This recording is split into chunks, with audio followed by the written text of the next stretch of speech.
tí nữa tôi là có lần đã thích mà nào đó là tôi cay chơi á ô sụt có phát xì đó chưa lử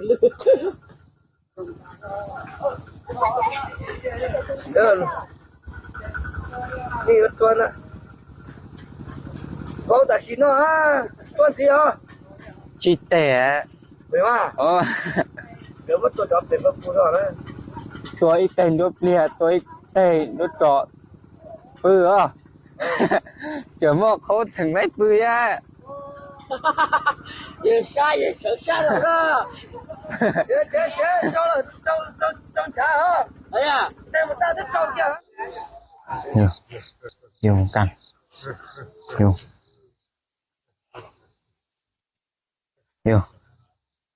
ยู่กัน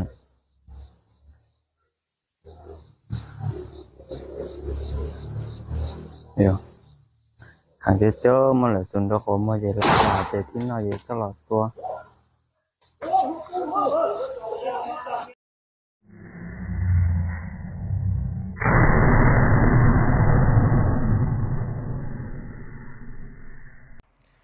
เกิดเรื่องปาฏิหาริย์กับมือสังหารควายคนหนึ่ง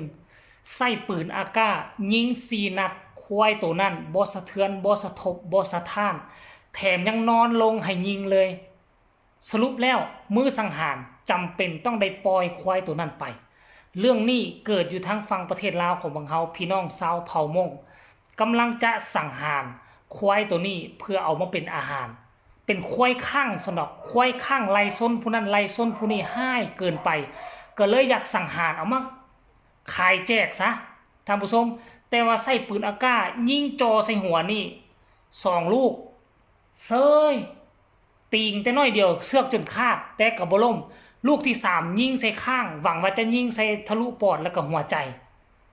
แต่ว่าก็เป็นไปบ่ได้มันยังบ่ดับลูกที่4ก็ยิงใส่อีกข้างนึงเกิดเป็นประกายไฟออกจากเล่าปืนอากาศ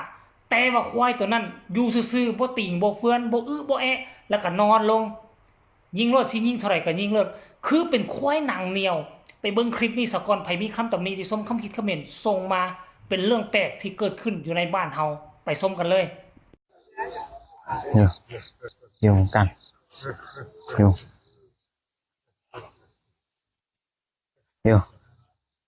อยู่กัน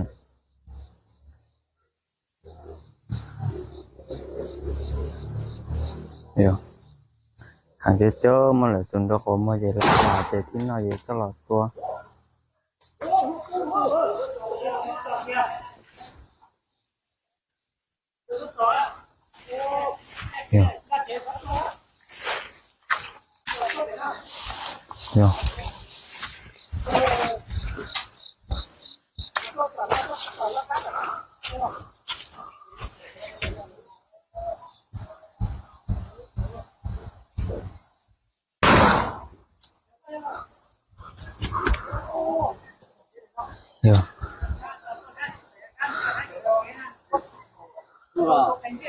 要去找啊！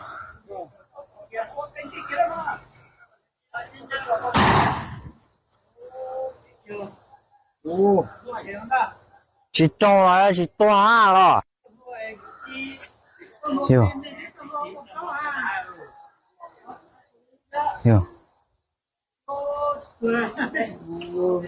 对哟这太我知道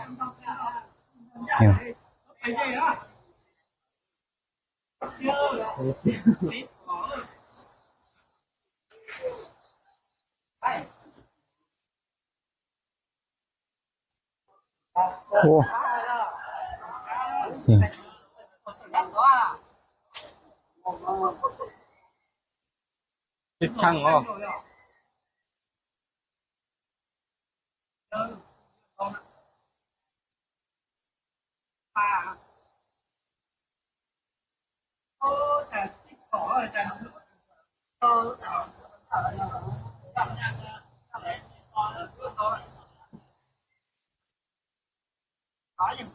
người tay tao đứt thả tao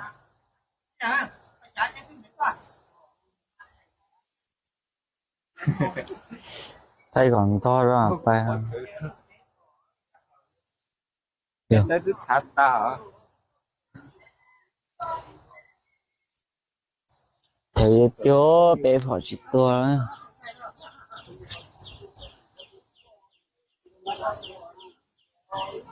อันตัวจงเกยโยตัวยากูยันหลอ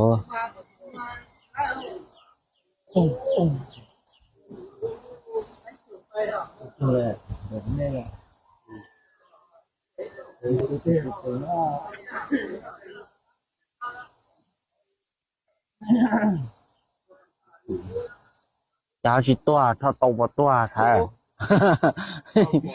Chứ không đâu có chuyện tối là nó không lại.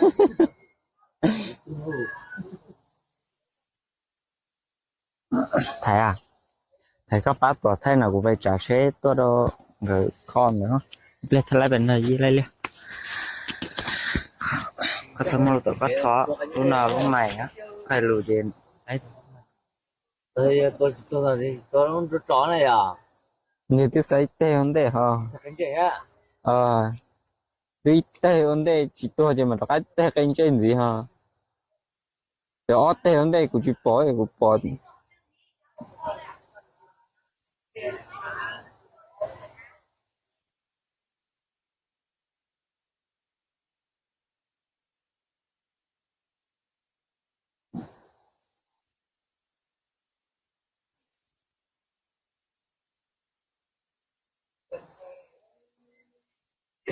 thế hả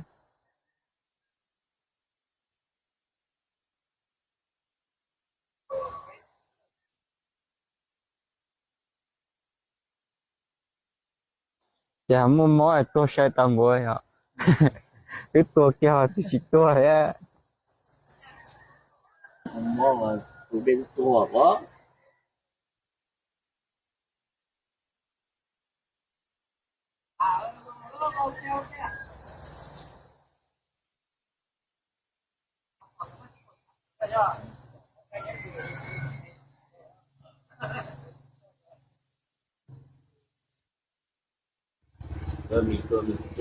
Một tí nữa rồi, tôi là có lần đã thích chúng nó đó là tôi cay chơi nhá. Ô, sụt có phát xì đó chưa? Lử.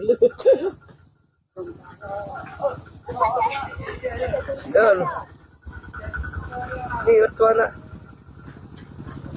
Có tài xí nó ha, con gì hả? chỉ tẻ Phải không? Nếu mà tôi đọc thì vẫn phụ rồi đấy.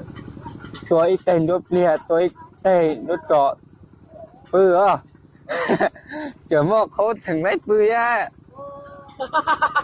也杀也省下了是吧？行，交了，交钱啊！哎呀，那么大的账。